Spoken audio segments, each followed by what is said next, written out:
So hello dear students, स्वागत है आप लोगों का हमारे यूट्यूब चैनल आओ आगे बढ़े में। तो स्टूडेंट्स, आज हम लोग पंडित रविशंकर शुक्ल विश्वविद्यालय की बीएससी सेकेंड ईयर का बॉटनी पेपर 2 का आंसर डिस्कस करने जा रहे हैं। दोस्तों, हमारे एक और यूट्यूब चैनल है राजेश सर इंग्लिश इजी, इसको भी आप लोग सब्सक्राइब कर लीजिए। इसमें इंग्लिश ग्रामर सिखाया जाता है, बेसिक एंड एडवांस। ओके, तो इस क्रम में चलते हैं हम लोग यूनिट नंबर 1। यूनिट नंबर 1 का जो क्वेश्चन है वो आप लोगों के सामने ये ला रहा है। यूनिट नंबर का क्वेश्चन फर्स्ट है, जलोद्भिद एवं मरुद्भिद पौधों में पाए जाने वाली अकारकीय अनुकूलनों का वर्णन करना है। ओके, तो मरुद्भिद और जलोद्भिद पौधों में जो अनुकूलन पाया जाता है उसका हम लोगों ने आंसर यहाँ पे आप लोगों के लिए बनाया हुआ है। इसको आप लोग नोट डाउन करते जाइए, और जो कि स्लाइड बाय स्लाइड आप लोगों के सामने आ रहा है। जलोद्भिद मरुद्भिद पौधे क्या होते हैं दोस्तों? जो जीरोफिटिक प्लांट होते हैं, जो कि रेगिस्तानी इलाकों में उगते हैं, जिन इलाकों में जल का स्तर बहुत नीचे होता है ना, ग्राउंड वाटर लेवल। तो ये पौधे मतलब अत्यधिक कम वर्षा वाले क्षेत्रों में उगते हैं, तथा इनमें यह क्षमता होती है कि ये पानी को कम एब्जॉर्ब करके ही अपना जीवन सर्वाइव कर पाते हैं। तो इसमें क्या होता है, क्या है, ये अपने आप को इस प्रकार से अनुकूलित कर लेते हैं कि इससे जल का उत्सर्जन यानी कि वाष्पोत्सर्जन की दर बहुत ही कम होती है, ना के बराबर होती है। इसलिए ये पौधे अपने पत्तियों को ऐसे नुकीलेदार कांटों के रूप में परिवर्तित कर लेते हैं, इससे जल का वाष्पोत्सर्जन कम हो, है ना, क्योंकि उस इलाके में जल की कमी होती है। तो ये इस प्रकार से अपने आप को अनुकूलित कर ले रहते हैं। तो ऐसे पौधों के आप लोग देखेंगे, नागफनी, कैक्टस, है ना, बबूल का वृक्ष, ये सभी जीरोफिटिक प्लांट होते हैं। और जैसे कि आप लोग देखेंगे जलोद्भिद पौधे होते क्या हैं? जो कि पानी में पाए जाते हैं, है ना।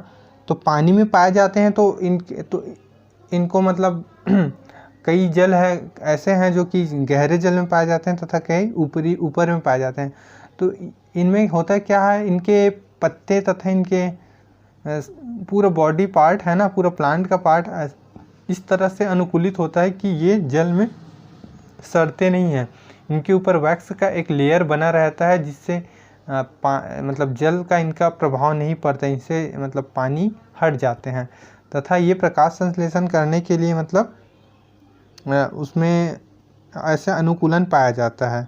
तो इस प्रकार के अनुकूलन आप लोग जलोद्भिद पौधों में आप लोग देख सकेंगे, है ना। तो ये आप लोगों के सामने आंसर स्लाइड बाय स्लाइड आते जा रहे हैं, इसको नोट डाउन कीजिए। फिर इनका इंटरनल स्ट्रक्चर है ना, जिसको आप लोग देखिए और इसको ड्रॉ करते जाइए, है ना। और जैसे कि मैंने आप लोगों को डायग्राम कैसे बनाना है, इसको आप लोगों को बॉटनी का आंसर कैसे लिखें, जूलॉजी का आंसर कैसे लिखें, इस वाले पोर्शन में आप लोगों को बताया हुआ है। तो वहाँ से आप लोग जाकर आंसर लिखने का टेक्निक देखिए और वहाँ से आंसर लिखिए। ओके, फिर चलते हैं अगले प्रश्न की तरफ। इस क्रम में हमारा यूनिट नंबर 2 में जो अथवा के बाद वाला जो क्वेश्चन है उसका आंसर आप लोगों के लिए ला रहे हैं। तो इसमें क्या है, आंसर नंबर 2 का क्वेश्चन क्या है, खाद्य श्रृंखला।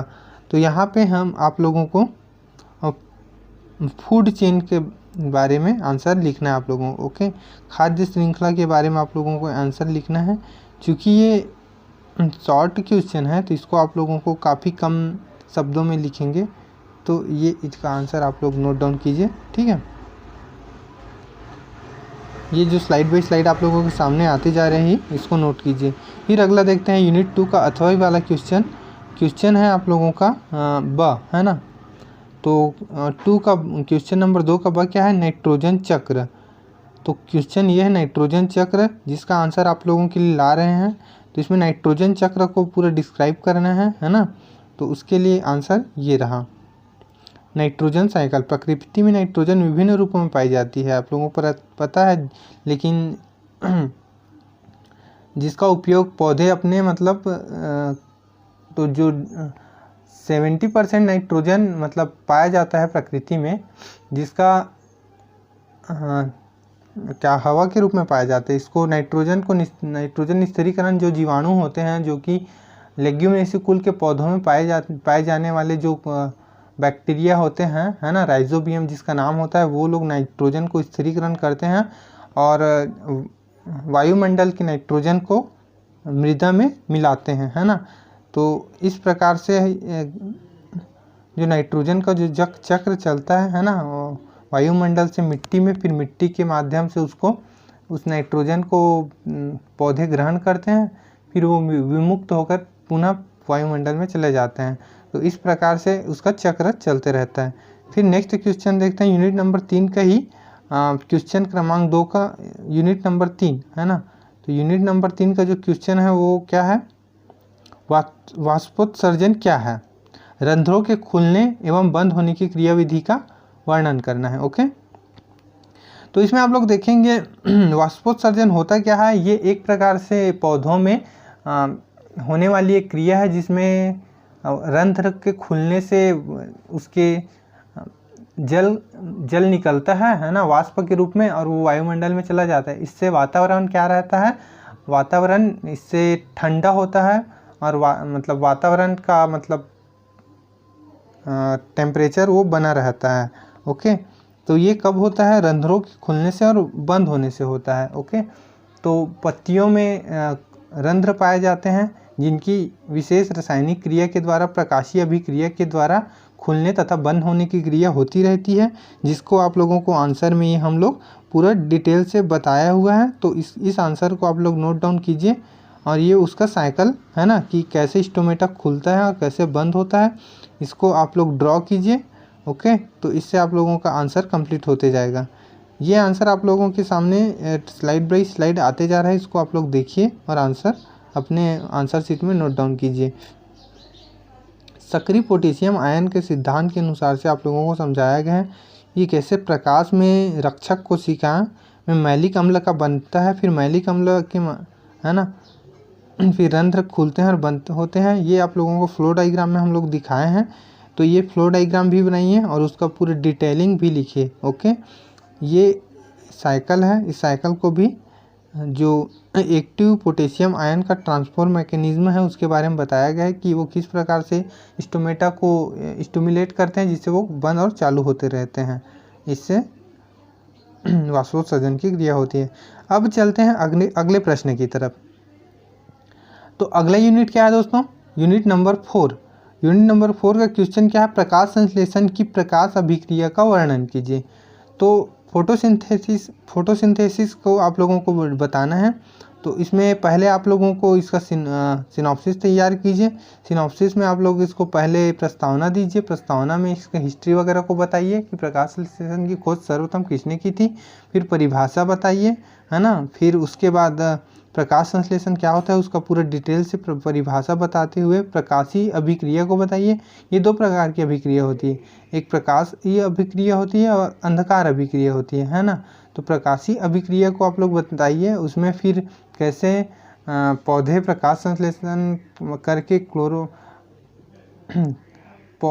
पत्तों के पौधों में, है ना, क्या होता है उसके माइटोकॉन्ड्रिया में प्रकाश की उपस्थिति में जल तथा खनिज लवणों का उपयोग करके तथा कार्बन डाइऑक्साइड का उपयोग करके हरित लवक की उपस्थिति में ये लोग कार्बोहाइड्रेट अर्थात खाद्य पदार्थ ग्लूकोज का निर्माण करते हैं, फिर और ऑक्सीजन को रिलीज करते हैं। ये प्रकाश संश्लेषण की प्रकाशीय अभिक्रिया में होता है, जिसको आप लोगों को डिटेल्स यहाँ पर पूरा वर्णक तंत्र पिगमेंट सिस्टम के माध्यम से बताया गया है ना।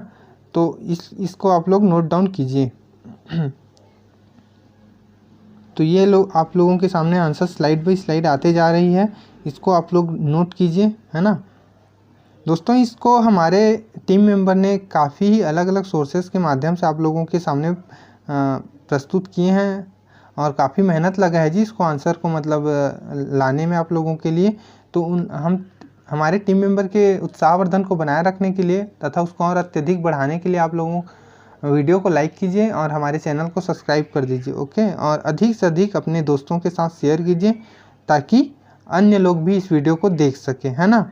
अब चलते हैं दोस्तों अगले क्वेश्चन की तरफ। तो हमारा अगला क्वेश्चन क्या है, यूनिट नंबर 5। यूनिट नंबर का 5 का जो अथवा वाला क्वेश्चन है, निम्नलिखित में से किन्हीं 2 पर संक्षिप्त टिप्पणी लिखना है। ओके, तो पहले हम देखते हैं यूनिट नंबर 5 की क्वेश्चन नंबर 5 का अथवा के बाद वाला को आ को फ्राइटोक्रोम है ना, इसके ऊपर हमको संक्षिप्त टिप्पणी लिखना है। चूँकि ये शॉर्ट क्वेश्चन का आंसर है तो इसको इसकी शब्द सीमा कम रहेगी, अर्थात आप लोग लगभग 500 शब्दों में इसका मतलब आंसर कर सकते हैं, है ना, 500 से 600 शब्दों में। और इसको जो स्लाइड बाय स्लाइड आप लोगों के सामने आ रहा है, इसको आप लिखते जाइए, नोट डाउन करते जाइए, है ना। तो दोस्तों, जैसे कि मैंने बताया, हमारे टीम मेंबर के द्वारा काफ़ी मेहनत करके आप लोगों के लिए आंसर तैयार किया गया है।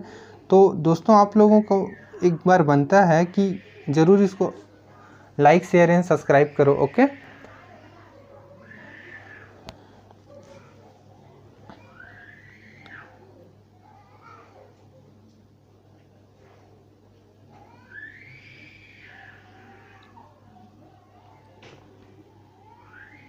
ये इसका आंसर आप लोगों के सामने स्लाइड बाय स्लाइड आते जा रहा है। इतने को कई क्वेश्चन का आंसर ऐसे होते हैं दोस्तों जिसमें आप लोगों को इसका आंसर को कई आंसर को एलिमिनेट करके भी लिखना होता है ना। तो कुछ में से कुछ जैसे कि आप लोगों को किसी क्वेश्चन का आंसर ज़्यादा लगता है कि ये ज़्यादा हो रहा है, तो उसमें से कुछ कम कर दीजिएगा, फिर उससे आंसर लिमिट हो जाता है और अच्छा बनता है। ठीक है, फिर ये अपने स्लाइड का लास्ट स्लाइड था। अब चलते हैं अगले क्वेश्चन की तरफ। अगला क्वेश्चन क्या है, यूनिट 5 का अथवा के बाद वाला ही का क्वेश्चन है 5 का। वो है आप लोगों का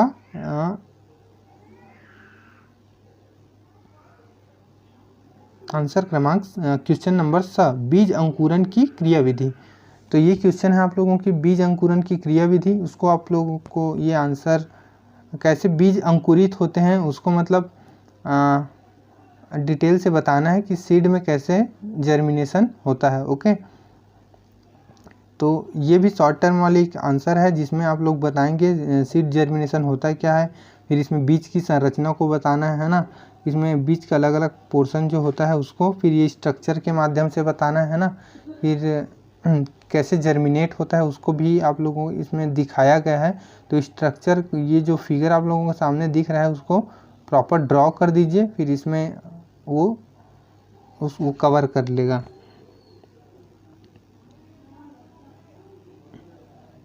तो जैसे कि दोस्तों हम लोगों ने बताया, हमारे इस एक और यूट्यूब चैनल है Rajesh sir English is easy, ये है चैनल का नाम। इसमें इंग्लिश ग्रामर सिखाया जाता है, बेसिक एंड एडवांस ग्रामर। तो जैसे कि जितने भी कम्पिटिटिव एग्ज़ाम हैं, कॉलेज एग्ज़ाम हैं, 10-12 एग्ज़ाम है, स्कूल एग्ज़ाम्स हैं, इन सभी के लिए और तथा स्पोकन इंग्लिश, इन सब से रिलेटेड उसमें वीडियो डला है और डालते जा रहे हैं कंटिन्यू अभी। तो उसको जाकर सब्सक्राइब कीजिए और चैनल को देखिए, वहाँ से आप लोग इजी तरीके से इंग्लिश सीख सकते हैं। काफ़ी मतलब यूनिक तरीके से बताया गया है, डिफरेंट तरीके से उसमें इजीली तरीके से समझाया गया कि इंग्लिश कैसे सीखते हैं। तो वहाँ से आप लोग वो चैनल जाकर देख सकते हैं। ओके, तो हमने डिस्क्रिप्शन बॉक्स में भी मतलब डिस्क्रिप्शन में उसका लिंक पिन कर दिया है, तो आप लोग वहाँ जाइए और देखिए, है ना। दोस्तों, ये है हमारा चैनल, आओ आगे बढ़ें, इसको अधिक से अधिक सब्सक्राइब करें और बेल आइकन को क्लिक करें। Thank you.